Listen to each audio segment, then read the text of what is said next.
آپ نے اپنا پریچے تو کروایا نہیں، سوامی جی نے تو آپ کی کسی خاص خدمت کا حکم دیا ہے۔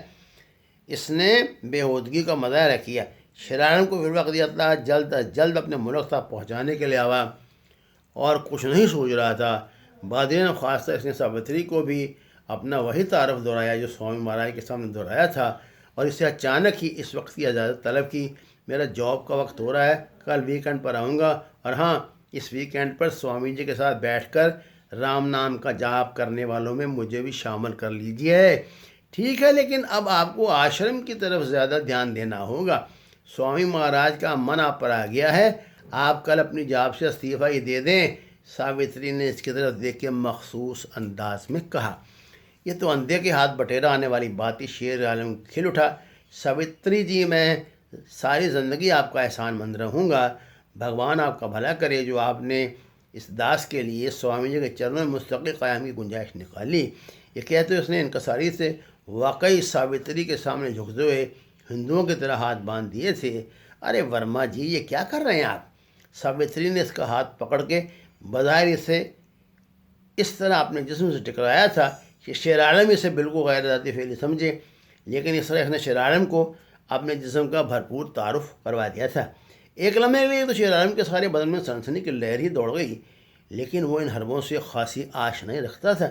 آشرم کے دروازے تک ساوتری سے چھوڑنے آئی تھی، وہ تو شاید اس سے آگے بھی جاتی، لیکن شیر عالم نے بڑے شاندار طریقے سے یہیں سے اپنی جان خلاصی کروا لی تھی۔ دروازے کے باہر بشیر گاڑی لیے اس کا منتظر تھا۔ دونوں فی الحال اپنے انٹرنیشنل ڈرائیونگ لائسنس سے ہی یہاں کام چلا رہے تھے۔ یہاں سے ان کا ٹھکانہ بھی کچھ زیادہ دور نہیں تھا، مشکل 4-5 کلومیٹر کا فاصلہ تھا۔ اس طرح کم از کم ان میں اعتماد سا پیدا ہونے لگا تھا، اور شہر کی گلی کوچوں سے قدر آشنائی حاصل ہو رہی تھی۔ پہلی کامیابی کی خبر اس نے بشیر کو سنائی تو وہ بھی حیران رہ گیا۔ کتنے خطرناک لوگ ہیں، اس نے مختصر تبصرہ کیا، لیکن ان کی ساری بدماشی اپنے گھر کے آستین کے سانپوں کے سر پر ہی قائم ہے۔ اگر شمسی جیسے غدار انہیں ملے چلتے رہیں گے تو کیسے ناکام رہیں گے یہ لوگ؟ شیر عالم نے کہا۔ اب مجھے سمجھ آئی ہے کہ واقعی ان لوگوں نے ہمیں یہاں بھیجنے کا فیصلہ صحیح کیا تھا، بشیر نے کہا۔ دونوں باتیں کرتے اپنے ٹھکانے تک آ گئے تھے۔ طاہر اور سلیم بے چینی سے ان کے منتظر تھے، کیونکہ وہ آج وہ معمول سے کچھ زیادہ ہی دیر سے آئے تھے۔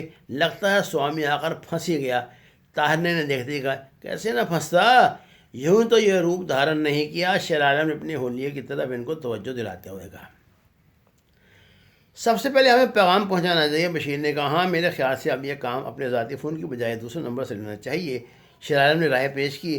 اگر آپ بطور احتیاط ایسا کر رہے ہیں تو ٹھیک ہے، ویسے ابھی تک کوئی خطرے والی بات تو ہے نہیں، سلیم نے کہا۔ نہیں دوست، خطرہ سلامتی کے ساتھ ساتھ ہی چلا کرتا ہے، اچانک ہی سر اٹھا لیتا ہے، شیر عالم نے فلسفیانہ انداز میں کہا۔ تھوڑی دیر بعد وہ طاہر کی طرف سے فراہم کردہ ایک کارڈ کے ذریعے نزدیک موجود انٹرنیشنل بوتھ سے فون پر میجر کیانی سے بات کر رہا تھا۔ اس وقت پاکستان میں رات کے 2:30-3 بج رہے تھے۔ میجر کیانی اپنے گھر پہ سو رہا تھا، لیکن یہ اطلاع اتنی ضروری تھی کہ شیر عالم کے لیے چند منٹ کا انتظار ہی مصیبت بن جاتا۔ وہ چاہتا تھا جتنی جلدی ممکن ہو یہ خبر اپنے ملک تک پہنچا دے۔ میجر کیانی کی بررائی ہو یا آواز ہیلو سے صاف ظاہر تھا کہ انہیں گہری سے پیدا کیا گیا۔ سر، معافی چاہتا ہوں، اطلاع اتنی اہم تھی، اس نے وضاحت کرنا چاہیے تو میجر کیانی نے پیار سے ڈانٹ دیا، کہا کہ دوبارہ کبھی بھی ایسی وضاحت نہ کرے۔ شیر عالم کی طرف سے جو اطلاع میجر کیانی کو ملی تھی، اس نے انہیں اس طرح چوکس کر دیا تھا جیسے وہ کبھی سوئے ہی نہیں تھے۔ انہوں نے ایک ایک لفظ نمایاں کر اپنی ڈائری پر لکھا اور اسے شاباش دے کر سلسلہ منقطع کر دیا۔ فلائٹ نمبر 713 معمول کے مطابق روانگی کے لیے تیار تھی۔ مسافر اپنی اپنی سیٹ سنبھال چکے تھے جب اچانک ایک جیپ تیز رفتاری جہاز کی طرف آتی دکھائی دی۔ یہ انٹیلیجنس کی جیپ تھی۔ میجر کیانی اپنے 3 ساتھیوں کے ساتھ جیپ میں بیٹھے تھے۔ ان کے 2 ساتھی اکانومی کلاس والی سیڑھی سے اور میجر کیانی فرسٹ کلاس والے دروازے سے داخل ہو گئے۔ ان کا تیسرا ساتھی جیپ پر بیٹھا رہا۔ اکانومی کلاس کی ایک سیٹ پر بیٹھے نوجوان کو میجر کیانی اور ان کے ساتھیوں نے گھیر لیا۔ تمہارا نام کیا ہے؟ اس نے گھبرا ہوئے نوجوان سے پوچھا۔ جی، میرا نام انیس ہے۔ نوجوان کے چہرے پہ ایک رنگ آتا اور دوسرا جاتا تھا۔ اسے شاید سمجھ آ گئی تھی کہ وہ پھنس چکا ہے۔ ہمارے ساتھ چلو۔ ان کے ایک ماتحت نے اس کا بازو پکڑ کر اسے کھڑا کر دیا۔ نوجوان کے چہرے پر ہوائیاں اڑ رہی تھیں۔ اس کو تو ہمیں گمان میں بھی یہ بات نہیں آ سکتی تھی کہ اسے اس طرح اچانک انٹیلیجنس قابو کر لے گی، کیونکہ جن لوگوں نے اسے امریکہ بھیجا تھا انہوں نے یقین دہانی کروائی تھی کہ کوئی اس کا کچھ نہیں بگاڑ سکے گا۔ اس سے پہلے اس کا ایک ساتھی بھی انہی لوگوں کے ذریعے امریکہ پہنچ گیا تھا۔ فرق صرف اتنا تھا کہ اس کا کام 2 لاکھ روپے میں ہوا تھا اور اس کا صرف 50,000 میں۔ ان لوگوں نے اسے پاکستانی سفارت خانے میں اپنے دوست کے لیے ایک بیگ دے کر کہا تھا کہ ان کا یہ دوست اسے لینے کے لیے خود ایئرپورٹ پر آئے گا اور وہاں امریکہ میں اس کے سارے کام اس شخص کے ذریعے ہو جائیں گے۔ انیس بیچارے کو صرف اس بات کا علم تھا کہ اس کے حالات پہ ترس کھاتے ہوئے اور اس کی جنونی خواہش کی پیش نظر ٹریول کمپنی کے خواجہ صاحب کو اس کی حالت پہ رحم آ گیا ہے اور انہوں نے بطور خاص صرف خدا ترسی سے کام لیتے ہوئے اس سے 50,000 روپے لے کر اس کا وہ کام کر دیا جو 5 لاکھ میں ہوتا تھا۔ جب خواجہ صاحب نے اپنے سفارتکار دوست کا بیگ اسے تھمایا تو بھی اس نے سرسری طور پر اس کا جائزہ لیا تھا، لیکن انیس کو پھر اپنی سوچ پہ شرمندگی بھی ہوئی کہ اس نے کیوں خواجہ صاحب جیسے نیک انسان کے متعلق ایسا گمان کیا جنہوں نے اسے امریکہ پہنچانے کے لیے لاکھوں روپے کا نقصان اٹھا لیا تھا۔ اسے اس بات کا پتہ تھا کہ اس کے جعلی کاغذات پکڑے گئے ہوں گے اور ان لوگوں نے اسے گرفتار کر لیا۔ یہ بات تو اس نے کبھی نہیں سوچی تھی کہ یہاں کوئی دھماکہ بھی ہونے والا ہے۔ اس کے سامنے اس کا بیگ پھاڑا جا رہا تھا۔ اس ڈبل طے والے بیگ میں قریباً 1 کلو ہیروئن موجود تھی۔ انیس کی تو جان ہی نکل گئی۔ اس نے بچوں کے ساتھ دھاڑے مار مار کے رونا شروع کر دیا اور قسمیں اٹھا کر کہنے لگا اسے اس بات کا علم نہیں تھا کہ اس بیگ میں کیا ہے۔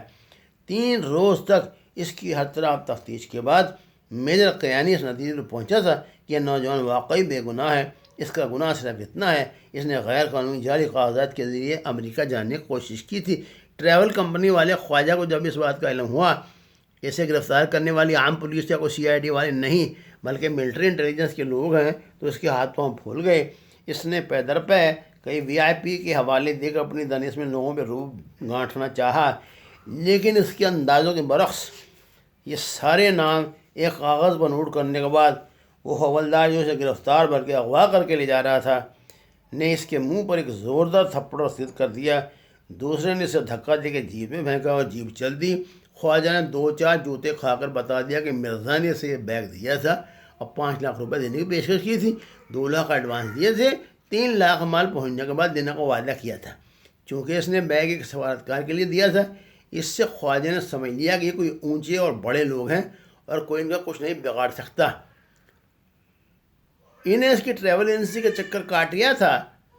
خواجہ نے اس کو پھانس لیا۔ خواجہ نے بتایا کہ وہ غیر قانونی کاغذات پہ لوگوں کو یورپ امریکہ بھیجنے کا دھندا کرتا آ رہا ہے۔ یہ حرکت اس نے پہلی مرتبہ کی تھی۔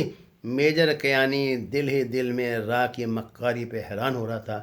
ان لوگوں نے بظاہر کتنی سادگی سے یہ سارا چکر چلایا تھا اور اسے محض سمگلنگ کا ایک عام سا کیس بنا کر اس کے ذریعے پاکستان کی ساکھ کو تباہ کر دینے کی کوشش کی تھی۔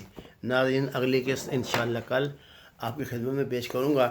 آپ سے گزارش ہے کہ اپنے تبصروں سے نوازیں اور اس کو میرے چینل کو شیئر کریں، احباب کو اس میں شامل کریں اور میرے نام پہ بنے ہوئے جعلی چینلز کا بائیکاٹ کریں۔ آپ کا بہت شکریہ۔